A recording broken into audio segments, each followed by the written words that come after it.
Pain point has got to be finding willing reviewers.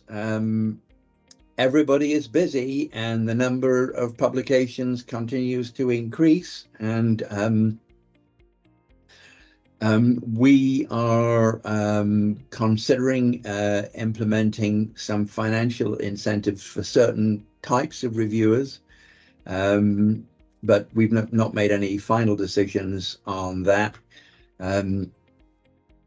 But we're always looking for new and willing people, and the use of some AI tools in the fairly near future is a definite possibility for finding who the people are. We're certainly not going to scale back on peer review. I mean, it is absolutely foundational to ensuring the quality of what we publish. The only sorts of articles that do not get peer reviewed that are published in our journals are editorials, and they are written by editors in it's, as I said, it's a guarantee of the quality of our product. But there are challenges, and we will continue to make things as easy as possible for reviewers. I can say that. And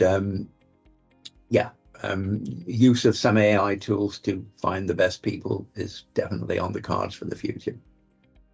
I think for our editorial board, I am just more focused and concerned on them giving us their honest, transparent feedback so that the journal can continue to get that honest feedback, make the different adjustments and changes in how we do our work so that we can stay relevant to the field and agile to make the kind of changes that we need in order to stay relevant and a reputable resource to the world. When you're trying to also facilitate bringing diverse ideas and perspectives together, that there has to be a convener who has the ability to understand the past history, experiences, and in some instances, trauma and mistakes, along with interacting with others who may not have had a more integrated, diverse experience. Someone has to be able to understand that context and then also understand where we are trying to go, and also be able to hear where there's progress, whether slow, big, small, acknowledge that and give kudos and congrats along the way. And then at the end, be someone who can then help the entire group understand what just happened. Let's talk a little bit about how we got here so that they will understand that there were these moments when we were trying to do something different, felt a little odd, a little tough, but we got through it. And when we do that, we end up having better papers. We end up improving the peer review process. We end up having individuals serve in capacities as guest editors that they've never had an opportunity to do. And we had to go through all of that. And we're ending up seeing the number of papers increase. We're seeing the number of citations increase. We're seeing that the impact factor is increasing. That all these things happen when there is a commitment and someone there to kind of navigate everyone through the process. I think where our journals excel is providing rigorous and reproducible research. We don't have the volume and the output of quite a few other journals, some of the newer journals, some of the big journals, including our publisher, Elsevier. Our output is a lot smaller, but I do think that we are providing some of the best peer-reviewed research in the field.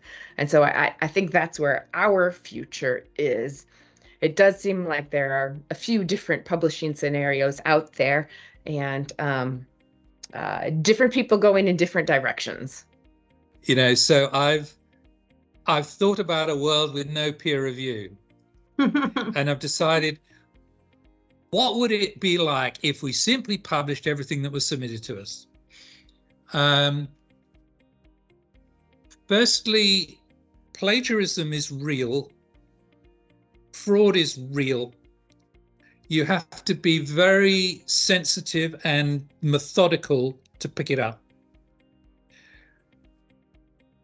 A reader it doesn't have the electronic mechanisms, tools that we have to detect plagiarism and fraud, isn't going to pick them up. So then there's a lot of fraud that's going to get through.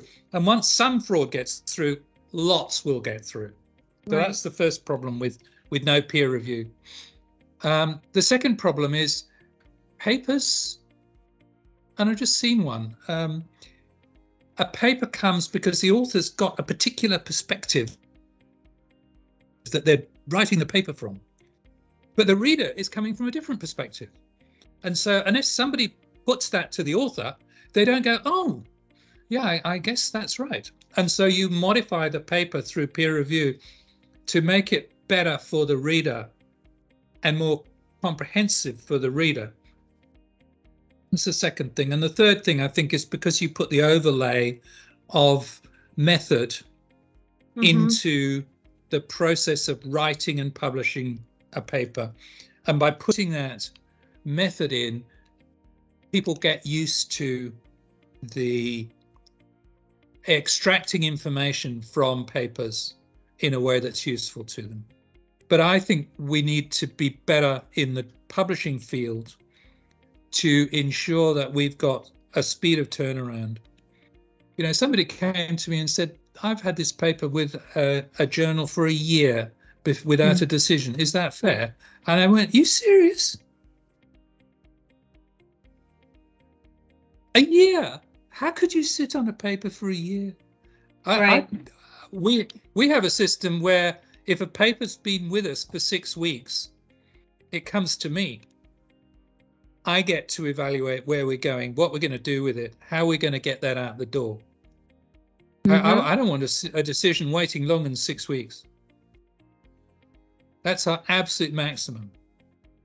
So I think we have to be speedier to make peer review relevant.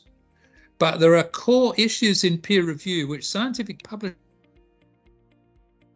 should not discard. Because if we do, the quality of science will drop. And those journals that do discard it or short-circuit it will in time deteriorate. They won't be useful. And if they're not useful, nobody's going to read them. They may still get authors prepared to pay to publish in them, and that's the penalty of an open access system. You can still make a profit publishing rubbish. Yes. That's the core issue that journals, serious medical journals, serious scientific journals have to deal with and have to stay in touch with. And I think you have to be responsive to authors' needs in a way that delayed decision making doesn't achieve.